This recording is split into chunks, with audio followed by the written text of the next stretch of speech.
Hi, everyone. Last week, we started talking about the 7 top reasons fine arts in your homeschool is an absolute must, plus how to do it. And we talked about what fine arts entails and what a fine arts credit is specifically for homeschool high school students. So if you didn't hear part 1, you'll want to go back and listen to last week's episode. But today we are going to start with the 7 reasons why every student should study fine arts every year they are homeschooled, and why every homeschool high schooler should get a fine arts credit on their high school transcript, regardless of what they're planning to do after high school graduation. And we'll wrap up with how you can include it even if you have no formal training in fine arts yourself. If you are a homeschooler looking for ways to easily and affordably include a quality music education in your homeschool, you've come to the right place. This is the Music in Our Homeschool podcast. I'm Gena Mayo, homeschooling mom of 8 and music teacher for over 30 years. Let's head into discussing the 7 reasons why every student should study fine arts every year they are homeschooled, and why every homeschooled high schooler should get a fine arts credit on their high school transcript, regardless of what they're planning to do after high school graduation. Now, you might think I'm biased since I am a music teacher and it's in my blood, but I do think that every homeschooled student should study fine arts. Yes, I know every student is different. They all have different goals for life after high school. Some will be heading to college, others to a vocational school, and then to a job, others to the military, others straight to marriage and family life. Some students have special needs, others are highly gifted. These considerations all make a difference in which electives you teach during your elementary and middle school years and what you choose for a high school course a student will take. Let me encourage you to consider, however, that no matter what your students' goals or giftings are, all high schoolers should get a fine arts credit. And here are the 7 reasons why. Number 1, fine arts helps your student develop an integrated understanding of people and culture. The fine arts tend to tie together the disciplines of history and culture, so a course in fine arts helps your student develop an integrated understanding of people and culture. If the student is learning some music or art history, it's fascinating to see how the arts and culture influence one another during a particular historical period. Furthermore, have you noticed the many references to classical music and composers in books, movies, etc.? Studying music history or music appreciation will help your students understand the integrations of these various art forms. Number 2, fine arts can be really fun and easy, both for the homeschool mom and students. I'm not offended at all to think of fine arts class as an easy A type of class. We don't want our kids to only be doing hard courses all the time. Give your kids and yourself a breath of fresh air with a fine arts course. Number 3, fine arts gives students a chance to develop and express their creativity. Number 4, fine arts helps students with their mental health. Number 5, they might discover they have a passion for something they didn't realize before. Number 6, it could be a way to connect with and serve others in the community. It's something they can do for the rest of their lives, and they could even make a little money on the side. Number 7, colleges want to see uniqueness on the high school transcript. So now that I've convinced you that you need to include fine arts in your homeschool, you might be wondering how. I can answer that question too. First, think through the things you're already including and recognize them for the educational activities they are. Do you explore art museums or art fairs? Do you watch musicals at home as a family? Do you play classical music during lunchtime or when you're in the car? Do you have your kids memorize poetry? Second, find out what's available in your community. Do you have a local homeschool co-op that provides music lessons or group classes? Is there a musical theater organization you can join? Does a public school or private school in your area allow homeschoolers to join their choir, band, orchestra, drama, or art classes? Third, search out options online. Because of the shutdowns a few years ago, there are more opportunities for online fine arts than ever before. You can find private teachers in every single arts discipline, from an acting coach to a drawing teacher to a voice teacher to a French horn teacher. If live over Zoom private lessons are too expensive, find a pre-made online course or video course. I have a number of options for all ages from preschool through high school over at learn.musicinourhomeschool.com. Fourth, use your own creativity in developing the type of fine arts course you'd like to include in your high school. Maybe you focus a whole year on just one discipline, such as learning to sing folk songs, and then the next year you might join an art membership and learn to do chalk pastels or to paint. Then the following year, you learn to play the recorder or the guitar.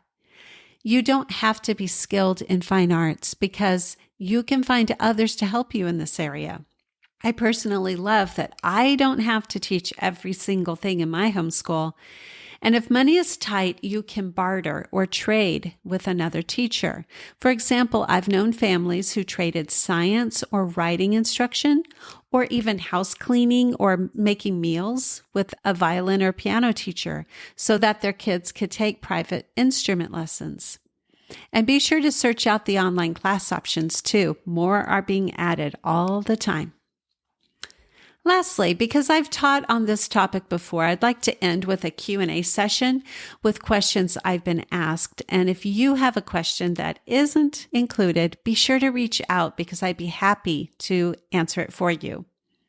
I was asked, what all can count as fine arts? Is this just making art or is it art appreciation? And another person asked, how do you define different art courses for credits? For example, a drawing course versus artist study. Yes, making art and studying art appreciation can both count as fine arts. Maybe your student spent 90 hours on just learning how to draw and create her drawings. You could call that a drawing class and give her a half credit. If a student worked all year on a variety of creating, such as sculpture, sketching, painting, drawing, and printmaking, you could call that an art class and give it a full credit. Or if the student spent a semester studying art appreciation through picture study, you could call that an art appreciation class and give it a half credit. On the other hand, if you have a wide variety of activities, for example, 50 hours of piano lessons, 50 hours of working on a drawing course, 50 hours of artist study, and 20 hours of composer study, then you can add all of those together and call it a fine arts class and give it a full credit. Next question was, what advice would you give moms of middle school children that can help prepare them better for high school years as we implement living books as part of their education, as opposed to a set curriculum? I would encourage you to include composer study, picture or artist study, and poetry reading from the very beginning elementary years. Read living book biographies of the great composers, artists, and poets. You can see my best composers to study list that I'll link to below, and that can give you some ideas of where to start. Next question.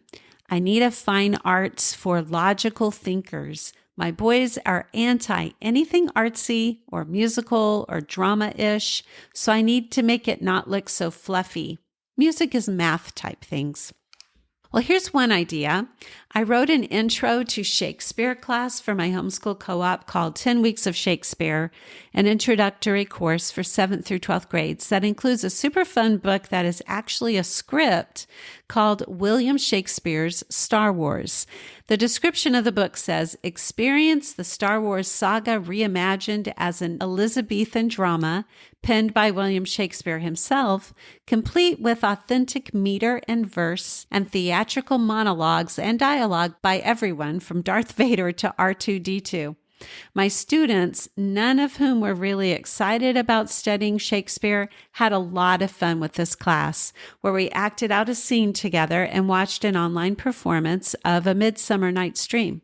Another idea is to look at the computer-driven fine arts ideas that I listed in last week's episode, such as video and audio production and editing, animation, and 3D design. One of my sons, who is now working as a mechanical engineer, really enjoyed working on graphic design and photography when he was in high school. Hopefully your boys will find something on that list that excites them. Next question was, should we be considering adding college-level fine arts courses for those who want to go into fine arts? Yes, absolutely. If your student wants to pursue a degree in college, no matter what it is, start a class during high school that will complement that course study.